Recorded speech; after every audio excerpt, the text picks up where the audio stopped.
The purpose of Wealth Talk is to educate, inform, and hopefully entertain you on the subject of building your wealth. Wealth Builders recommends you should always take independent financial, tax, or legal advice before making any decisions around your finances. Today's episode is brought to you by Wealth Builders Membership, a proven step-by-step process that helps you achieve financial security within 2 to 3 years. To find out more, head to wealthbuilders.co.uk/membership.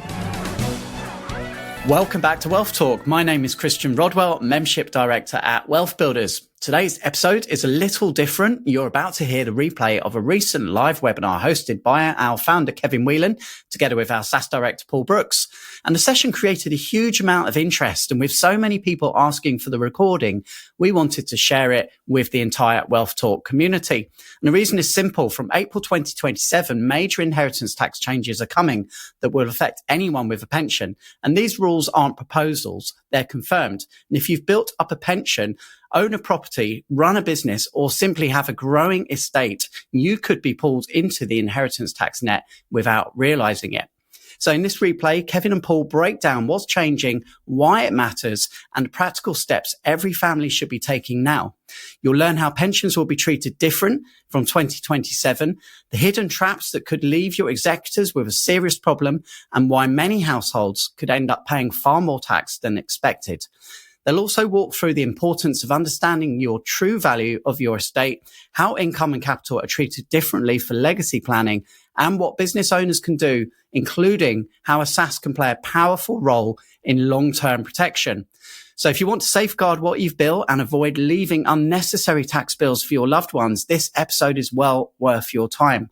And to help you take action, we've created a clear, easy to read inheritance tax guide that outlines everything you need to know. And you can download that now using the link in today's show notes. Okay, let's dive into the session. This is what we're going to cover today. Well, we know inheritance tax, or IHT for short, is a bit of a devil of a tax. It's dubbed the most hated tax of all. But new rules are coming in from April 2027, affecting pensions, and we're going to cover that because we're very concerned that people are not paying attention to this. Obviously, we know there is a budget coming around the corner, 26th of November, latest autumn budget we've ever had. So we'll see what happens there, and we'll produce a guide for that, so you can constantly keep yourself up to date. We'll talk about the kind of hidden pension traps, things you don't know, and certainly on pensions, and certainly another one on life cover as well that we revealed today that caught a few people out. How a SaaS pension, this best kept secret as we call it, can help you mitigate your inheritance tax. And interestingly enough, Paul, this morning we had many questions from people who had SASs but really weren't aware of how powerful they were. We hear that a lot though, don't we, actually? You know, it's people really not realizing quite how entrepreneurial and powerful this SaaS tool can be, for sure.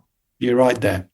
And then we'll have time for questions and plenty of opportunity for you to answer or ask any direct questions of us, either by email or in person, because we recognize that everybody's situation is completely different. Everybody's situation demands basically a very purposeful, bespoke approach. So having said that piece, would like to add that Wealth Builders are the only holistic and independent wealth education company in the UK. We don't have anything to offer you this evening, just good, solid information. And I'm tipping my virtual hat to you for taking time out of your Tuesday evening to spend time with us. The time will be well spent, ladies and gentlemen. I promise you, you'll be banking tens of thousands of pounds as a result of what you learn. Anyway, one caveat though, if any of you follow us on the Wealth Talk podcast, we always say Wealth Builders believe you should always take independent tax, legal, or financial advice before making decisions with your money. So it is this evening. Paul and I, who will introduce ourselves in a minute, are very well qualified people, and we're both qualified IFAs. However, We will not be dispensing advice, just good quality information for you to then follow up on in due course. And what I'm most proud about as far as Wealth Builders is concerned is I like to think of us a bit like a financial GP, Paul. We know a lot about what we call the family wealth fortress, which is our kind of overarching 360 view of money, which is your tax position, we'll be covering that. Your legal position, we'll definitely be touching on that. Financial, definitely on that one. SSAS, for sure. Recurring income definitely gets pride of place within all wealth builder discussions and legacy. So these 6 touch points are the essence of creating, building, protecting, and perpetuating your wealth. And it's not just us, so we're the GP, but we do have lots and lots of specialists that we need from time to time, whatever the issues are, somebody who knows more than us about that. And often we get negotiated discounts for our members. So there is no area of wealth that we cannot help and serve you to get more knowledge on. Now, obviously, I want to introduce Paul. So Paul is our SSAS director here at Wealth Builders. So he'll field most of the questions on SSAS. He worked with me for many years now, probably too many to mention. Definitely as an IFA, or formerly, I'm still an IFA, but you focused on SSAS big style. He's an absolute out-and-out pensions expert. And Paul, you must say something about your passion for SSAS and why you authored our training and how many people have been helped as a result of that. Well, thank you. Very generous words, Kevin. I almost feel like I don't need to say anything, but no, absolutely right. It's a huge passion of mine. I was always interested in the more entrepreneurial vehicles, if you like, when I was an IFA, and that inevitably led to SSAS. And of course, we did a lot of exploration of that together, and it's just been a huge passion of mine ever since. And it led me to,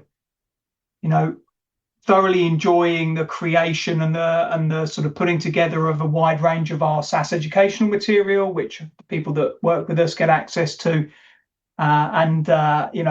Even more than that, enjoyed the personal work with, thousands of property and business owners to help them shape their strategy. So. Yeah, and I have to say, it's not that Paul burns the midnight hour every night. We have a team. We head the teams within Wealth Builders on these particular subjects. And for my sins, the elder statesman of Wealth Builders, you can tell by the wizened expression, have been around the block. Been financially independent for more years than I can remember now, since 45 actually.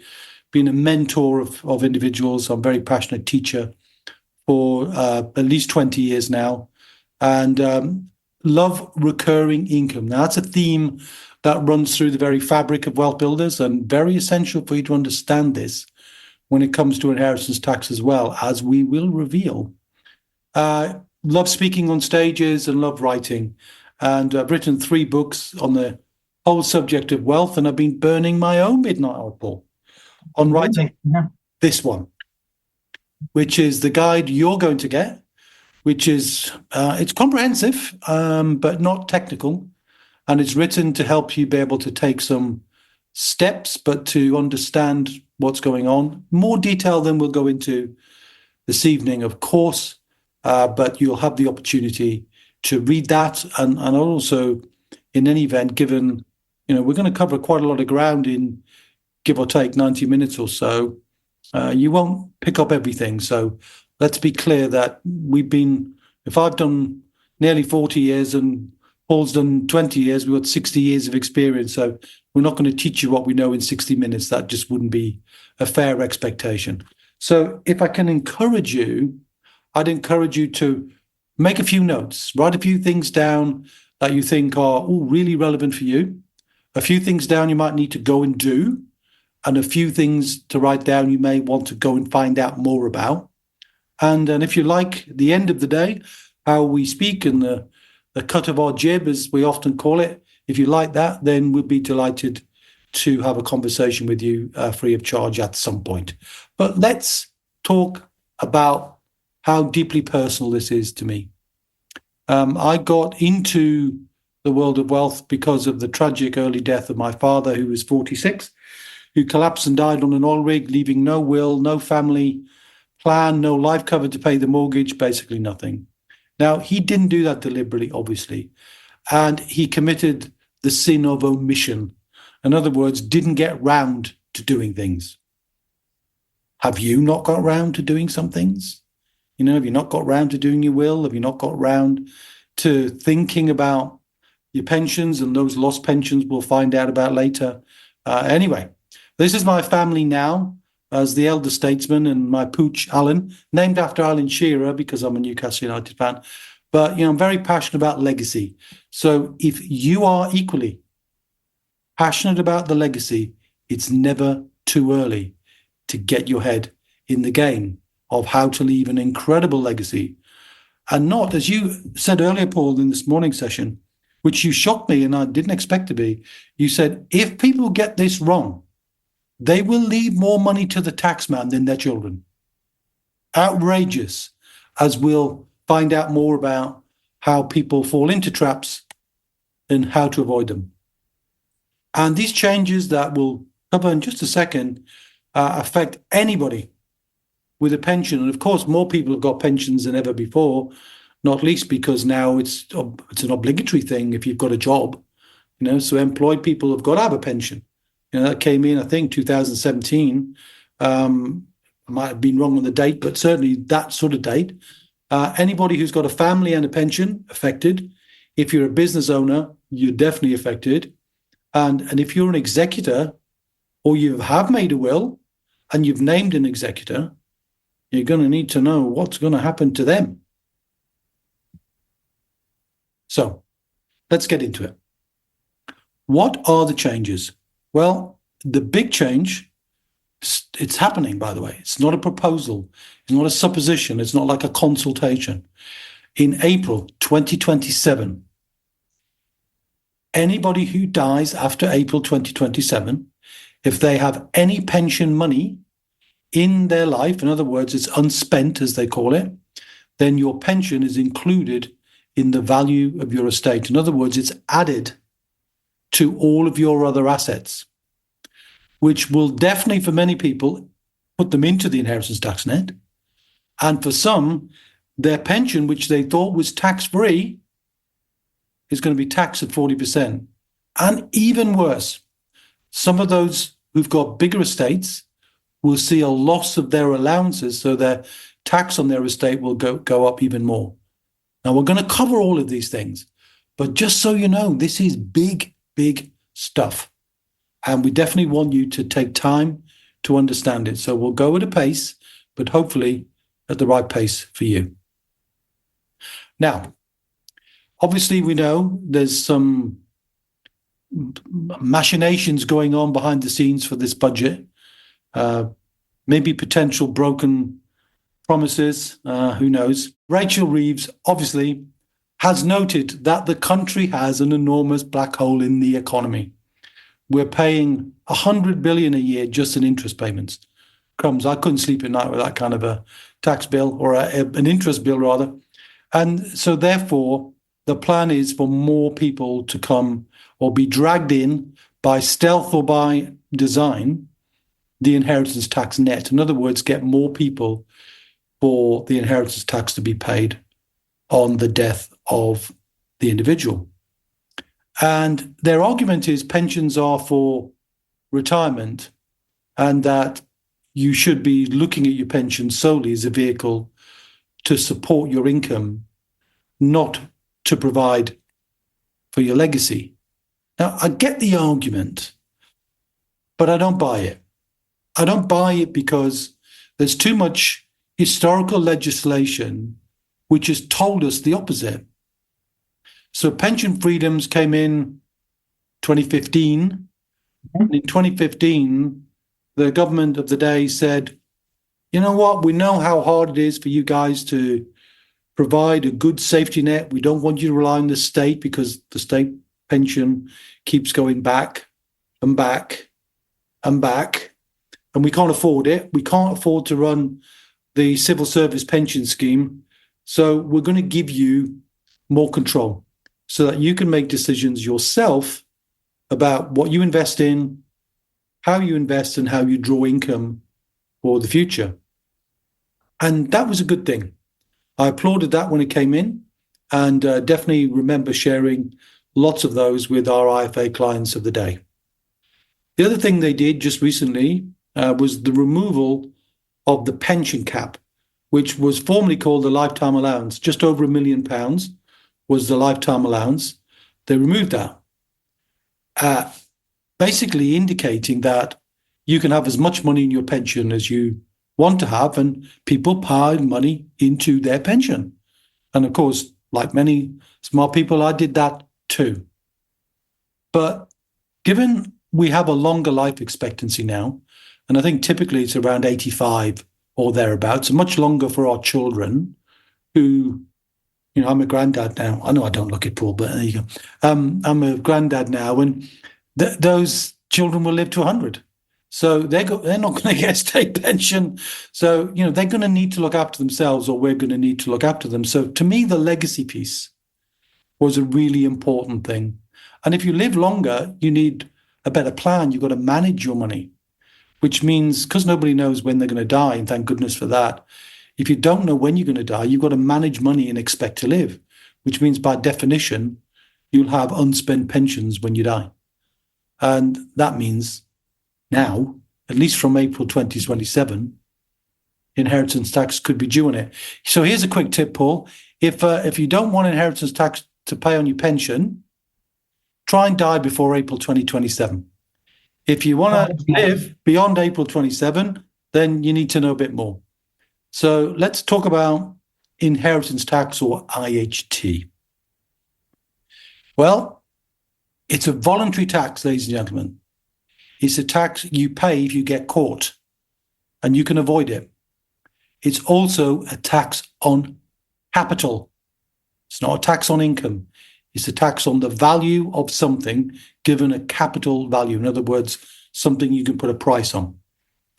Now, important to say this, so we don't panic people about their pensions. There is no inheritance tax to pay between spouses or civil partners. So if I die, and my wife, who's younger than me, so I'd expect her to live longer, whatever size of money I have in my pension pot, and whatever I have in my life, she's not going to pay any inheritance tax. It's transferred free of charge to spouses. The real tax bill comes on what we call second death. So not the first death, if a couple, and let's assume for the purposes of this webinar, we're going to assume couples. There are some challenges for singles. There are some challenges for people without children. I recognize and appreciate that. And we'll probably get to some of those questions or make one or 2 points about that as we go through. But in addition to no inheritance tax between spouses, there are some other allowances. One of those is called the nil rate band. It's kind of strange language, but what it means is that every individual has got £325,000 that they can leave free of inheritance tax. In other words, it's kind of taken off their allowance. So whatever their value of estate is, the first 325 is deemed to be free of inheritance tax. And that applies per individual. So if you've got a couple, you've got 2 lots of 325, which makes it 650. So that's your starting point. 650,000 free of tax. An additional allowance came in to recognize that most people feel very passionate about leaving their home to their next generation, quite rightly. And they brought in an additional allowance called the residence nil rate band, and that is 175 per person. So let's do the maths together. If you've got a couple and husband dies, say, 325 plus 175 is 500,000. That is then transferred to the spouse. She dies, say, 325, 175 makes it another 500,000, it's 1 million. So in other words, for most couples, the argument the revenue are giving is £1 million should be enough. Well, we can debate that. Because in London, Southeast, you could have £1 million and be a 3-bed semi. Couldn't you really? And that's part of the challenge where this allowance, this 325, came in 2009. It hasn't changed at all since then, which means if it isn't changed, and it's not planned to change at least till 2030, the end of the Parliament, then it'll have been, 20 years? 20 years with no increase. It's like getting no pay rise. So inflation is going to eat into that. And that's what we mean by the tax net. That people just get caught, you swimming in, and you're not aware of being caught in the trap. But unfortunately, you're caught in the trap because, most people are not paying any attention to it. And bad news is, government don't care about that. They want the tax, and they want it now. They want it paid in 6 months of the date of death. That's not very long, really, when you think about people grieving, people trying to put their affairs in order. If we're living longer, some of us will go a bit gaga, maybe dementia, so lots of things forgotten, things not well documented. And that tax is 40% of the value over those allowances. And by the way, the allowances, I missed one, Paul. You didn't get me.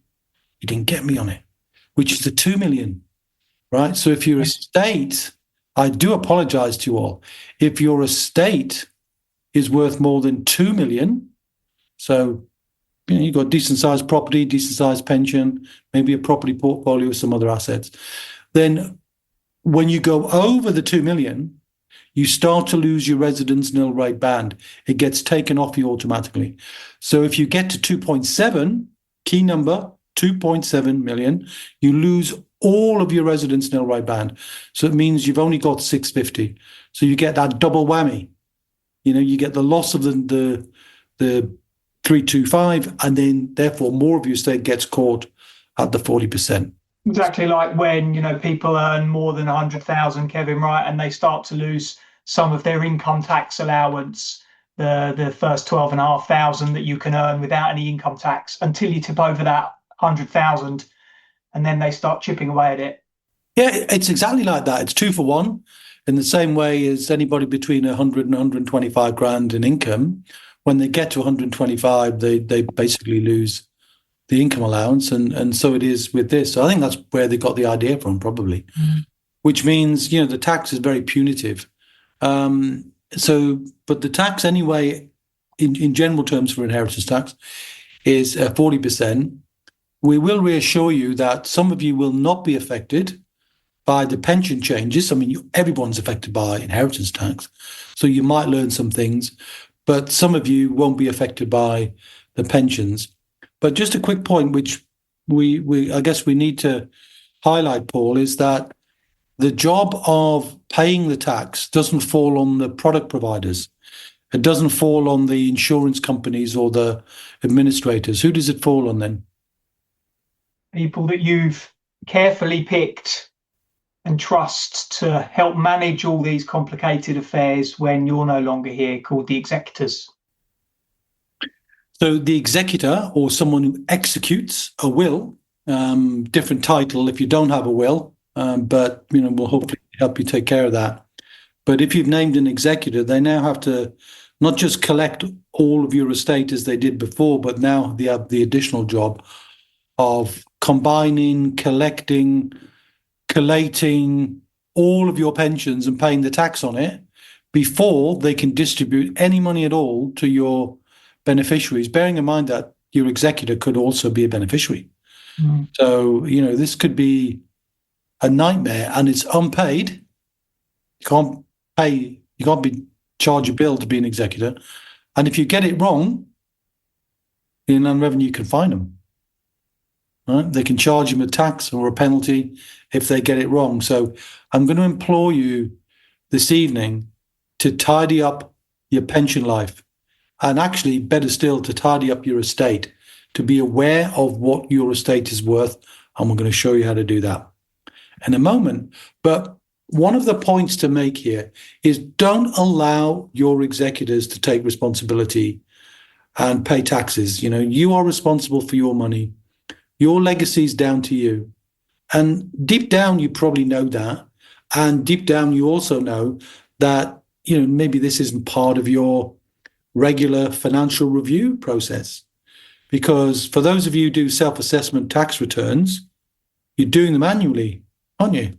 Because you're doing them yourself, or your bookkeeper's doing it, or your accountant's doing it, but you're interacting with your income. If you've got a business, you're interacting with your accountant or bookkeeper to pay your corporation tax, because you've got to pay it, so you need to do a report. If you're VAT registered business, you've got to keep those records and pay the VAT man. You're a collector of VAT, you don't earn the money yourself, but nice easy job for the revenue. But inheritance tax, there is no interaction. It's like a default on death. And if you can drift into that, or you do drift into that, you could have a fortune being paid to the Inland Revenue. And as you said, Paul, sometimes even more than would go to each of your beneficiaries. And, I heard it said that it's a voluntary tax paid by those people who distrust their heirs more than they dislike the taxman. I'm not sure it's that. I think inheritance tax is paid by the unwary. Inheritance tax is paid by the price of inertia, by doing nothing, because doing nothing is a decision, isn't it? So making a decision is a decision, and doing nothing is making a decision too. And we want to help you just be a bit more aware of that. And how you start that is calculating your estate. Give yourself a stock take, get a sense of where you are. And we want to encourage you to do this annually. And we're going to show you how we can help you do that, almost like an inheritance tax return, but to nobody but yourself, so that you and us, or you on your own, are taking that responsibility to be aware of what your inheritance tax bill is going to be if you do nothing, and the things that you can do. And what we love to do at Wealth Builders is give clarity. By giving clarity, explaining things clearly, making sure there is no doubt. There's no, I heard this from somebody around the corner, or I heard this from my uncle or my auntie, or my friend is no, none of that. Let's get you clear. Because when you're clear, you can make a good decision. It's when you're not clear that you don't make a good decision, and invariably you don't make a decision at all because you get confused. And confused minds always do nothing because they can't. So we need to calculate, or you need to calculate, your net estate. Well, net means after something, and estate means everything you own. So everything you own are your assets, your property, your possessions, your jewelry, your cars, your properties abroad, your properties that you're renting out, your business, your life cover. All of these things form part of your estate. Off the estate, the minus column, so you've probably heard the language assets and liabilities. Balance sheet is the difference between the assets on the left side, liabilities on the right. The liabilities would be anything you owe. So consumer debt, mortgage debt, equity release debt, if you've gone into equity release, and that's an important one because more and more of our clients are tapping into their very, very valuable homes, taking out some of the equity to reduce the value of the estate, and then they've got access to that money now rather than waiting until death. Anyway, and you can calculate the IHT. And if you don't fancy doing it yourself, we've done it for you. We've created at painstaking length. You plug in the values and some basic information, like if you're married or not, if you've got children or not, and so on. But then you plug in your asset value with some notes to help you, and then it works out what your net worth is, and it works out what level of your estate would be that would be subject to tax, or potentially, and then what the tax bill on that would be. And of course, our role is to get that to zero. We want you to get your estate so that your inheritance tax is zero. And that's important because the only way you can do that is take an active interest over years. It isn't something like going to the gym, you punch a few weights and you hope you're fit. You can't do that. You've got to do this every year. So, case in point, Paul, what are we showing here?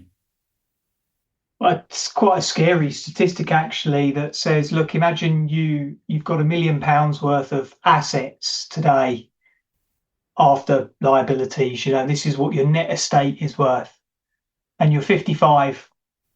And you mentioned earlier, typical average expectation of somebody's life is to age 85 now. So if you roll that clock forward and say, well, you've got £1 million worth of assets today. So, okay, you don't, if you're passing on a family home, you haven't got a tax bill today.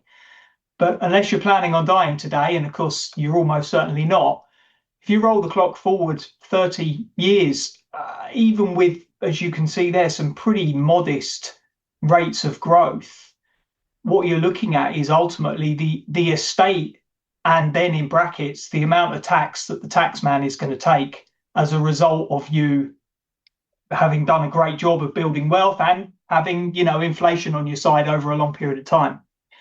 So even if you are not proactively building assets, just the increase in the value on properties and other things over time is going to drag you into that, as you mentioned earlier, that inheritance net without possibly even being aware of it.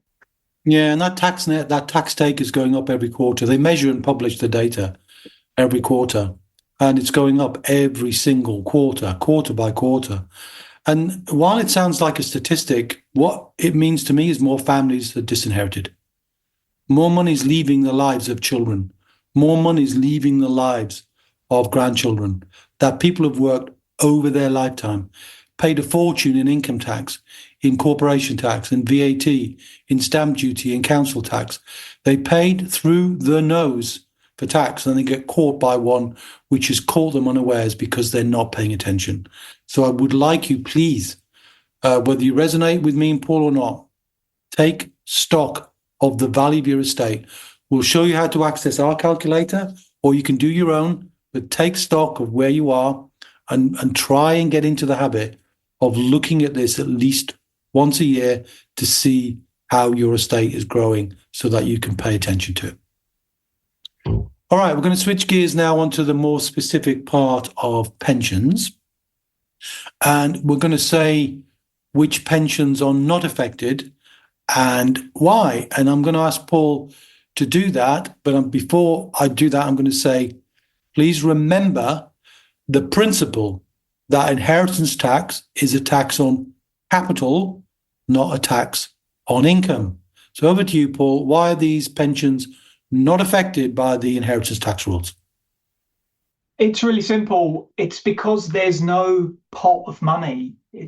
Typical pensions that most people will have and recognise from ex-employers or personal pensions they've created, more often than not, are linked to some underlying assets, and those underlying assets could be the stock market. And they've got a value, and that value fluctuates, but it's a real value, and they can tap into that value at some point in the future. These pensions that you see here are not a value. The state pension is paid to you from the national insurance takings in the year, or in the month even probably, that they come in. They're almost coming in one and they're being paid out with another hand to retirees. There's no pot of money there for somebody on death. Final salary pensions, otherwise normally known as defined benefit pensions, are another good example. They are not a pot of money. When you retire, you've got a promise of an income, and that income is based usually, in this case, on how many years you've worked for an employer. There's no pot of money that gets handed over when you die. And some very obvious examples of that would be the NHS pension, Kevin. We get asked all the time, don't we? Is the NHS pension something that's going to fall into the IHT trap? Well, it isn't, because it isn't a pot of money you own. It's just the rights to some income. And that's a very valuable point, because often when people discover, as we'll talk about SSAS in a moment, that they want to be able to take more control, they can't move those pensions because there's no pot to move.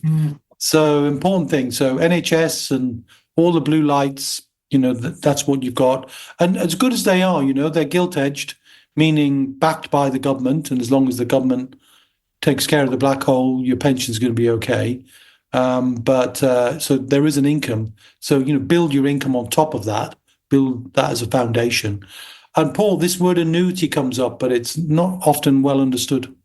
No, I think the easiest way of describing it is almost like an upside down insurance policy. With an insurance policy, you pay a small premium, and if something happens, usually you get paid out a lump sum. With annuities, like the complete opposite. You build a pot of money in a pension, and then you want to convert that into an income. So you purchase an annuity, and that annuity gives you usually a guaranteed income for the rest of your life. But you have to trade off the capital that you've built in your pension to get it. Yeah, I see that. And I suppose if people are fearful or more concerned about the inheritance tax, there may well be an increase in the take-up of annuities. People make the decision really not to leave their money in the pot and be subject to inheritance tax.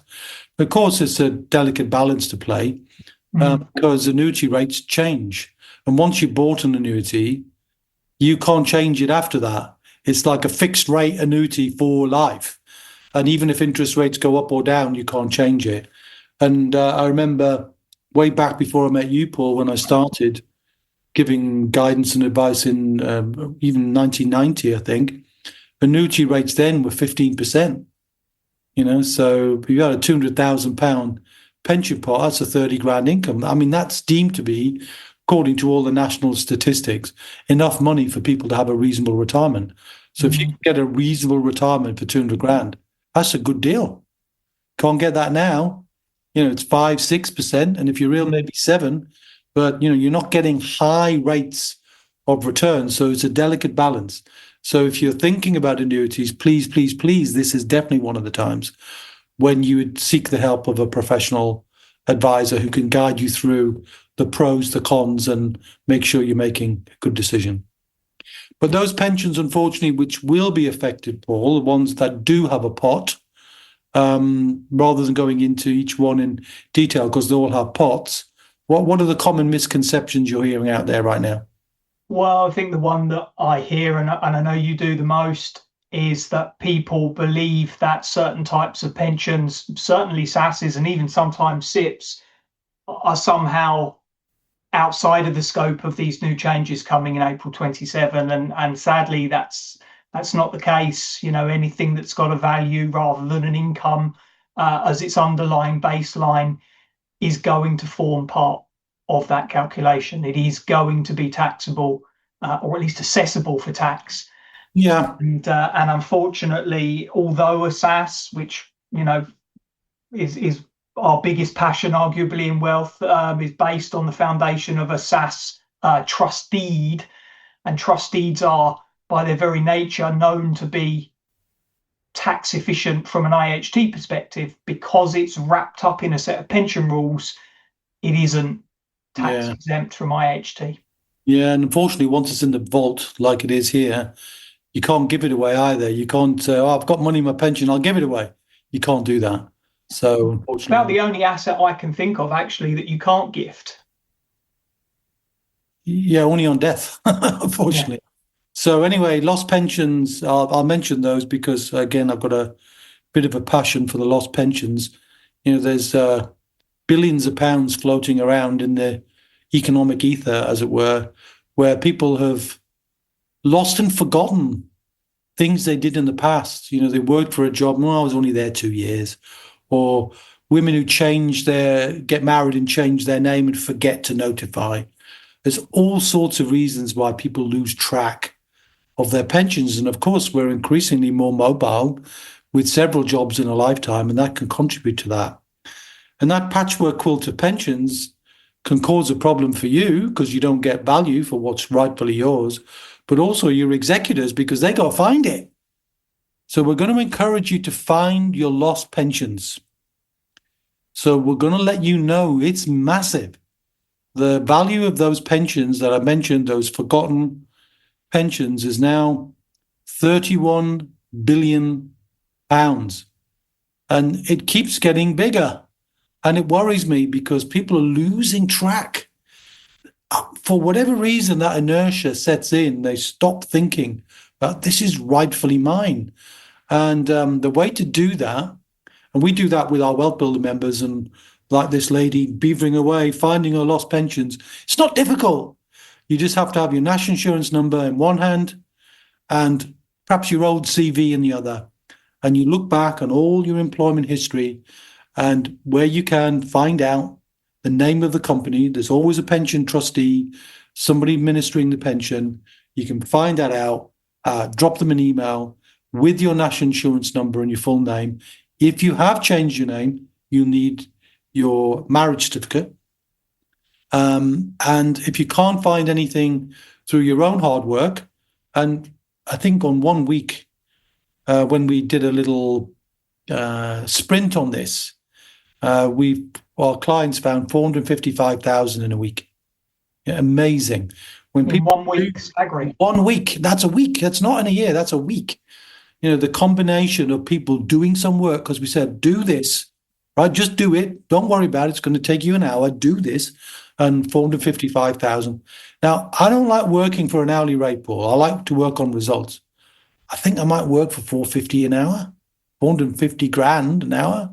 I'd take that. Anyway, if you can't find your pension, there is a tracing agency, pensions.gov, and they can help you find pensions which would be lost because the insurance company changed their name. Sometimes people, what else? The company goes bust. All sorts of different reasons why they just can't find it. And they will help you locate that if it's possible to locate it. And your final port of call, if you can remember having a final salary pension scheme, but the company went bust, they just couldn't afford to keep the payments because the final salary is the responsibility for making the cost up to pay the benefit, as you ably described it, Paul, is on their hands. So they've got to pay the cost. And some companies just couldn't do it. So they went bust. So there is a pension protection fund, or PPF for short, and you could look that up, and they will protect your pension up to 90% of what you would have had. It's not 100%, but it's better than nothing. So they're the different places where your money could be. And I would encourage you to make a note and see if you can find any of that money. If your money's a bit more visible to you, you already know where it is. It's in a pot with company A, company B, company C, or maybe D, E, and F, because we often see people with 4, 5, 6 pensions, don't we, Paul? Really fragmented. And you can't pay attention to that. You can't pay attention to your returns. You definitely can't pay attention to your fees. You definitely can't pay attention to your inheritance tax challenge because you're just simply getting papers and filing it and not really reading it and paying attention to it. So I'm going to encourage you to look into consolidation, meaning putting things in a simple place, easy to manage. And you can do that online increasingly now, or with advice. What sort of circumstances might people need to get advice, Paul? What things might there be in their pension that they might need to get someone to help them as opposed to doing it on their own? Well, these are typically some of the older rules before pensions changed in a big way back in 2006. You mentioned pension freedoms in 2015. Before that, 2006 was a big milestone, wasn't it, in pension law? Before that, pensions were slightly different. And so, sometimes there can be guaranteed income underpins locked away in there that you probably don't even know are there, or if you did, you've now since forgotten. Some pensions have still got early retirement ages on them, back when the minimum age of retirement used to be 50 rather than 50, yeah.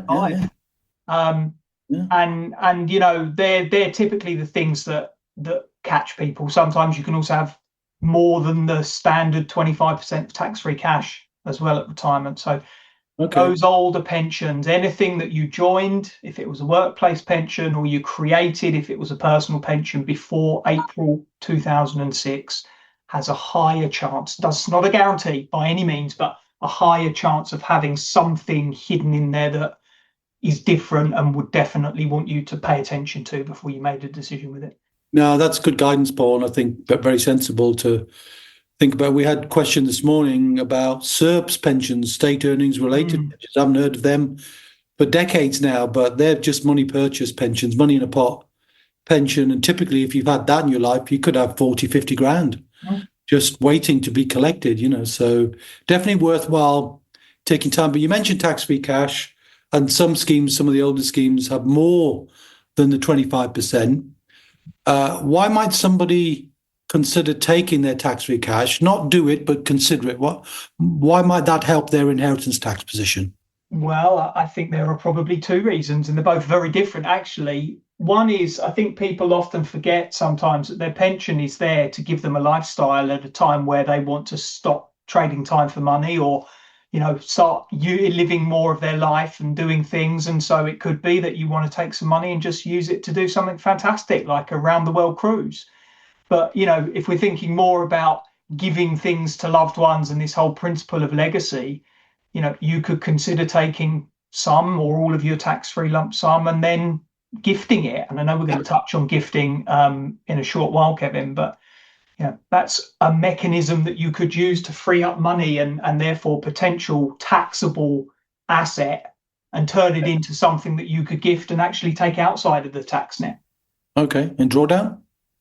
Drawdown is it means taking money, income from your pension in a flexible way. So a few minutes ago, we were talking about final salary pensions, which is you're getting an income, it's locked in for life, you can't change it, it is what it is. In 2015, the rules changed and pensions allowed what they call flexible drawdown, which effectively means you can tap in and take some money some year, not the rest. You can take more one year, less the next year. Okay, basically flex it to suit you. So again, I know I don't want to give too much away because we're going to touch on this in a moment, but one of the really neat things you could do is actually tap into some of the income from your pension. And if you don't need that income to live your lifestyle, it could be used as part of a really neat plan for future legacy planning and gifting to your loved ones. Yeah, we're definitely going to cover that. And of course, you mentioned annuities being a way for someone to convert a lump sum value in their pension to get an income. So if you did that, you'd be taking money out of your estate, wouldn't you? Absolutely. Because the capital value of whatever you use to buy the income, that's now passed to the estate, I suppose, of the insurance company, or the balance sheet of the insurance company, and it's left your life. You've got an income in exchange, which, of course, as we said, there is no inheritance tax to pay on income.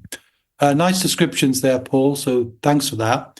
Going to touch on this gifting then, as you set it up so nicely. Gifting of capital. So we know inheritance tax is a tax on capital. So how could you and why might you decide to make gifts of capital so it leaves your estate and goes in a different direction to your children or directly to your grandchildren or anybody else, really? So I'm going to just describe some of these allowances. Now, there are lots of little teeny tiny allowances, like 250 quid to as many people as you want, and gifts you can make on weddings. And that's all well documented. You could Google that.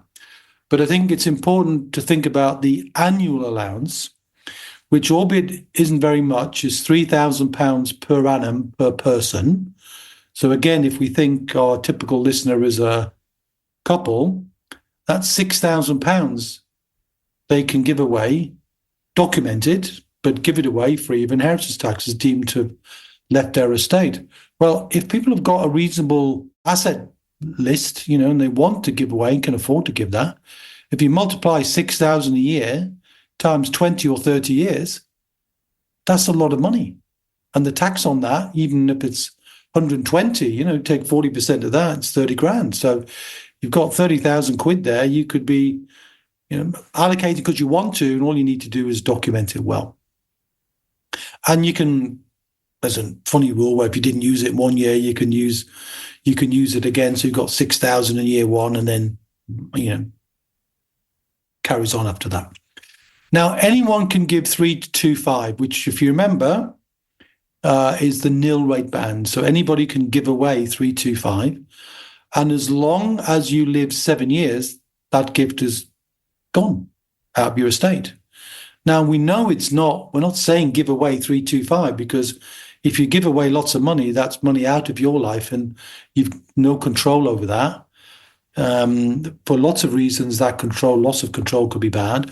One is you might need it in later life, either for income or for care or for other things. Or you could have a 325 gift, you gift it to someone, they get divorced or they get ill or they die, and that money's lost to, like what we call a sideways disinheritance. The money just goes sideways. It doesn't actually do any long-term good. So you can give the gift, though, of 325. And the thing we've got to guard against, we know we can't give away our pensions, Paul, but some people think they can give away things and think they're being smart by giving them away, but they're not really, because they get caught by something called gifts with reservation. And what that means is you give away something notionally, like the most common one I've heard, Paul, I don't know about you, is, I'm going to give away the gift of my house to my children, right? And because I'm going to give it away to them, then they own it. I changed the deeds at land registry, so it belongs to them. And then when I die, it's theirs. No, that's not how it works. Because if you live in it, you've reserved the benefit. So you can't do that. The gift would be deemed not to have taken place. So it'd be a pointless exercise completely. So you void gifts with reservation. And that includes things like vehicles, jewelry, paintings.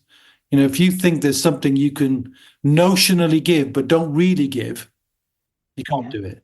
So, investment properties would be another really easy example to use, wouldn't it? You don't want the asset to be part of your taxable estate, but you still want to get the income from it. And I guess the old adage, you can't have your cake and eat it. You can't not pay tax on the value, but also get all the benefits as if you owned it. Yeah. No, good point. So watch out for gifting, but very positive. Now, this is where we think there's power in knowledge. Said it now, this will be the fourth time probably. No tax on gifts out of income. Inheritance tax to gift out of capital. So how do you get zero tax on your gift? How do you make the gifting unlimited? So no 325, no limit. And how do you avoid the 7-year rule altogether and the weird and wonderful tapering if you die within 3 years of giving the gift and so on? We're not going to get into that. You can Google that as well. It's quite simple. But the key thing is to understand how you do it and then to document it scrupulously.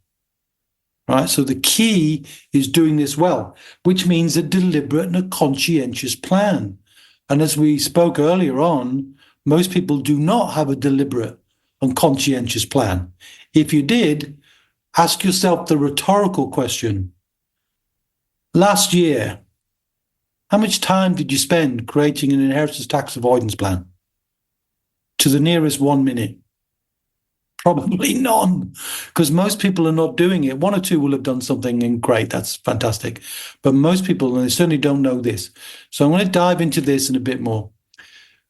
The reason you can make gifts out of income is as long as you can prove it doesn't devalue your own standard of living. In other words, you are completely financially safe, what we call financially independent, and you achieve financial independence and the certainty of that by having multiple streams of recurring income. Income that flows into your life by the things you built, not the work that you do. And I won't go into the details of the 7 pillars, but I did allude to my book called The 7 Pillars of Wealth. And it describes in there the 7 and only 7 assets that you can use to build wealth. And despite having written it for more than a decade now, nobody's given me number 8, Paul. So I'll chuck that one out there because I always like to go a little bit off piece. You like to challenge people, don't you? I do. But challenge them in a positive way, because if somebody gives me number 8, I'll send them a wonderful case of champagne, but equally I'll get to rewrite the book and that will make me some more money, which is great. No, but I think the value in all of this, joking apart, is it helps people to create a framework for their thinking. and a framework for their action.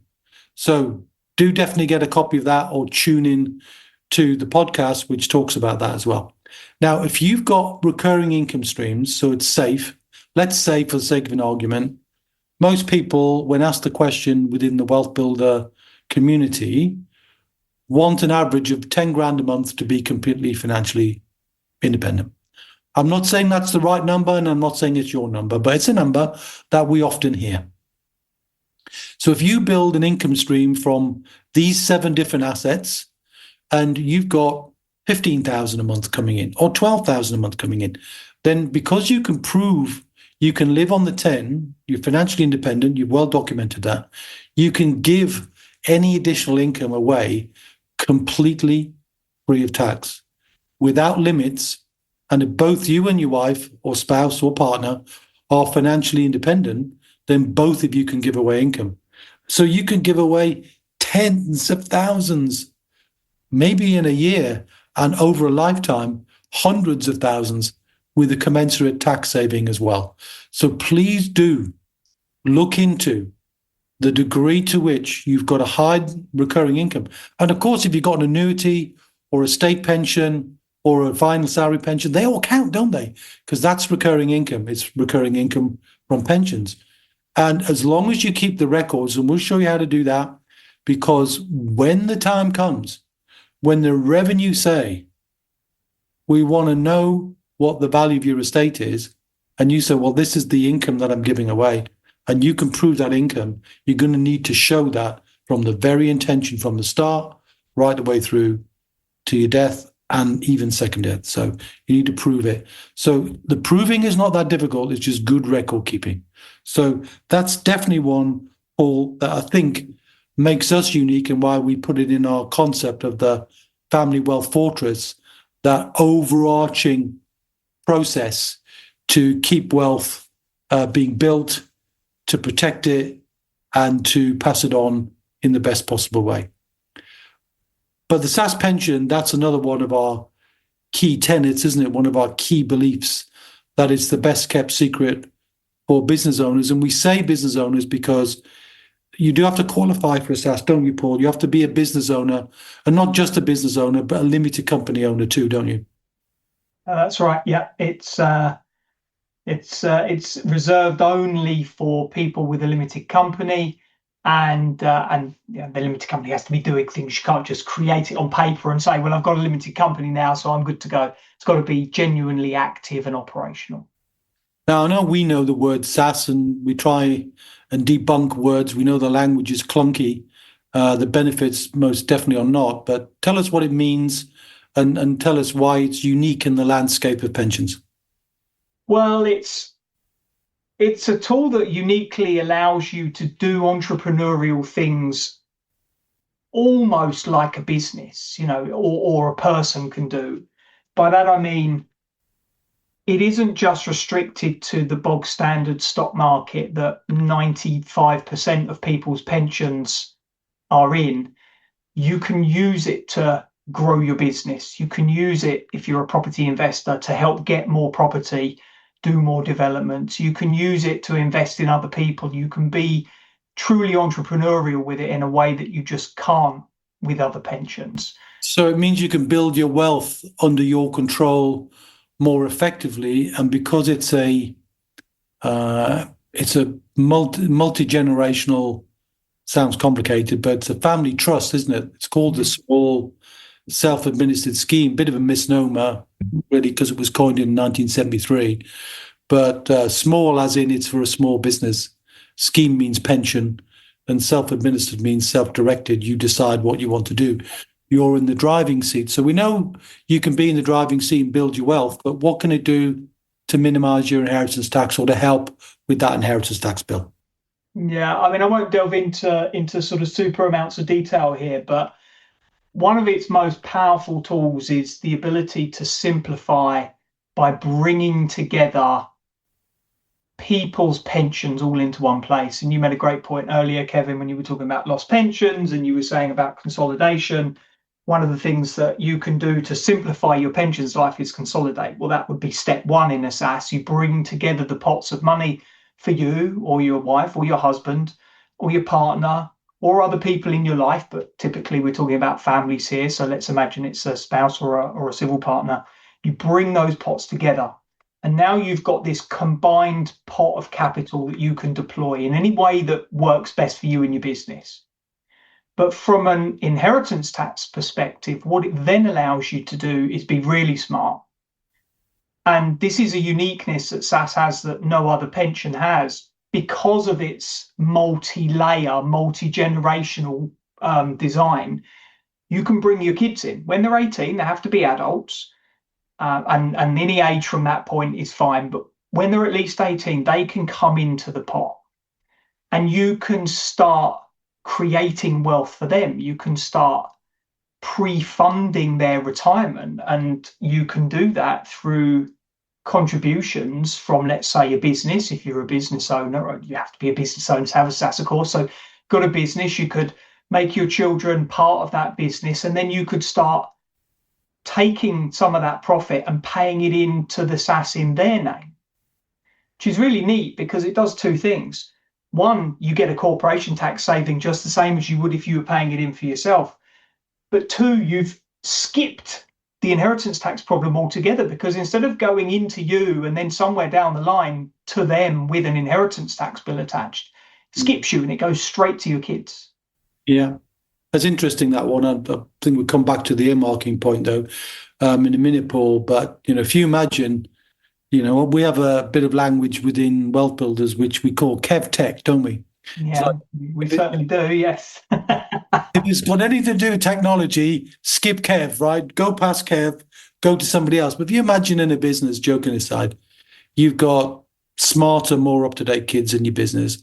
They could use AI for your business. They could be an AI champion, and you could pay them. And you could pay them by way of pension contributions. Again, that transfers money from your business into their life, and it skips going in yours. But this earmarking, tell us about that, Paul, because that's equally a really positive and unique way to cascade money down the bloodline. So without going into the real detail of it, because it's complex, give us a feeling for it. Right. In essence, what you achieve is this. Your money in the SSAS grows slower than it otherwise would because you've deliberately assigned assets with the highest growth to your kids, so that their money grows quicker than it would normally grow. Your money grows slower. And so over time, they're catching up and then perhaps even surpassing your pot, which of course then means when you're no longer here, your pot is smaller than it would otherwise have been, which means, of course, there's less tax to pay on. And in addition, of course, SSAS is a trust fund. And once the trust is set up, it continues beyond death, doesn't it? So the kids can continue to operate it like a business. Exactly that. In a normal pension, a pension can't do that. Your kids can't step in and manage your pension from, an insurance company. It's just got to be paid out within 2 years. Whereas a SSAS trust doesn't pay out, it keeps going. And what about the loan back? Because these are unique features of SSAS, the earmarking and loan back. Contributions, I suppose you could argue you could do in a SIP. But what about the loan back? How does that work? Because we know it's unique. Could you describe it and then tell us why that helps with inheritance tax, please? So a loan back is effectively an allowed loan from your SSAS to your limited company. And the reason it's unique is no other pension can allow you to borrow your own money. SSAS can, because it is a business owner's pension. It's designed to be connected with and, where needed, supportive of the business that is creating it and running it, founding it. And that's incredibly powerful from an investment and a wealth perspective, because it allows you to tap into capital that you almost certainly don't have access to do more of the things that you're great at. What it also allows you to do, back to this thought of having, you and your adult children in your business, is it allows you also to use the money from the SSAS to generate more wealth in the business, which your children then can take a share of.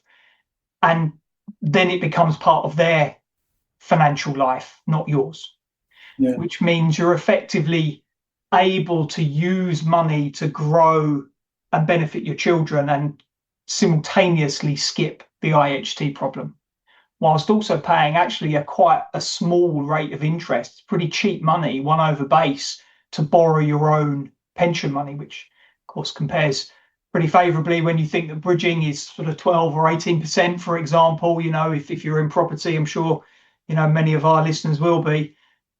The cost of borrowing money to do property projects, for example, is expensive. Well, if you can borrow your own and pay 5% instead, that in its own right is going to save you thousands, tens of thousands of pounds.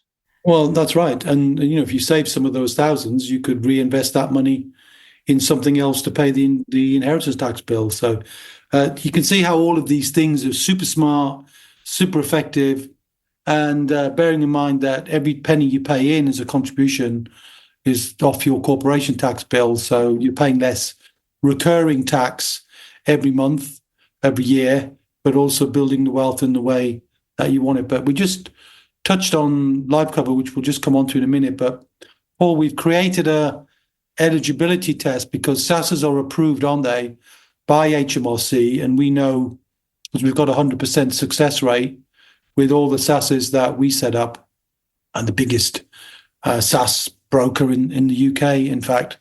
So what would they get, or what would they do? We'd encourage them to scan, because then what does that give them? An access to a eligibility form, Paul? Yeah, that's right. Really short, simple, easy form, which will ask you a couple of questions and determine whether you tick the right boxes to be eligible for a SAS today. And then from there, if you want to, and you want to learn a bit more about SAS, you can connect with one of our SAS experts. And if you're not, we can give you a little bit more information to help you understand what you could be doing to be ready in the future. Yeah. But as it says there, got to be a limited company owner. That could be your spouse or your partner or somebody else in your life who you're close enough to, and you could potentially be part of that through them. You can't take money from the NHS or the police or the armed forces or civil service schemes and fund a SAS with it. And you, to make it work, really, you need to be creating it with a sort of more than £100,000 or more. That could come from old pensions, it could come from new contributions, or both. And this is the combined value of the pot. So if you've got two people with 50 grand, that's 100 grand.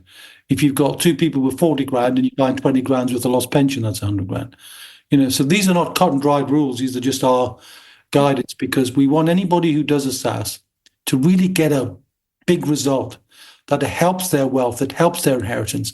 So you need a bit of fuel in the tank to make that vehicle work. All right. So I touched jokingly on the fact that if you're making more money, saving money in all of these different areas that we touched on, you could reallocate some of that money. But some people have already got life cover, or they could buy life cover.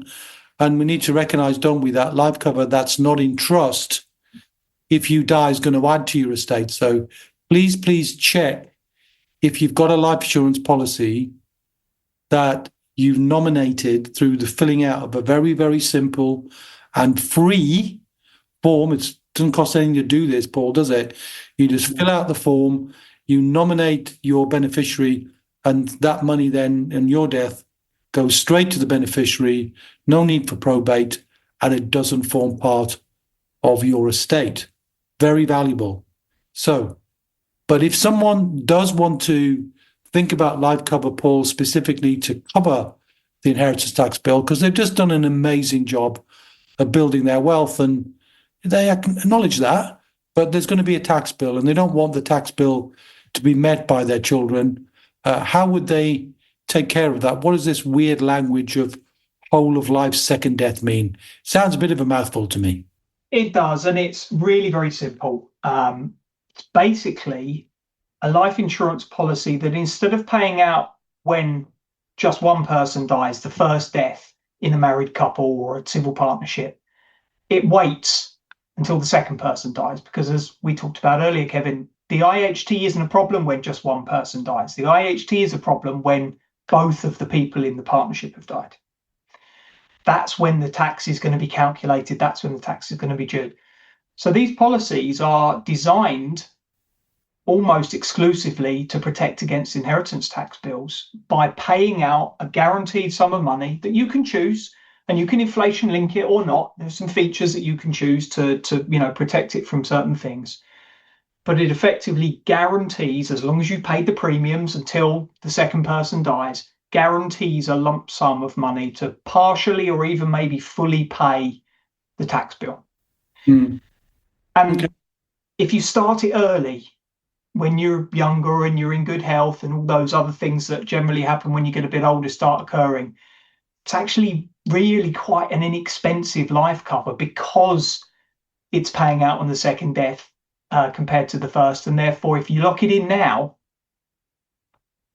it's going to cost you far less than if you wait until you're 60 and try and take out a policy. Then then you'll find it's probably it's unattainable at that point because it's going to cost you some thousands of pounds a year or more, in fact, have. But you could marry somebody very young, right? And you could just marry somebody 20 years younger than you, and then that's it. Yeah, strategic planning. Yeah. Well, I'm already married 5 years younger, so I can't really do that one. I'll touch on self-insure because self-insurance is a very valuable way to think about inheritance, because you built up your assets, and when you start to apply, you may not have got all of this, so do listen to it again, but when you apply tax planning, legal planning, SAS planning, recurring income planning, financial planning, legacy planning, when you do all of that, or you get the hang of all of that, you're going to be saving tens of thousands, if not hundreds of thousands, in inheritance tax. So a good plan will massively reduce your bill, which means you could possibly accept the inevitability of some inheritance tax.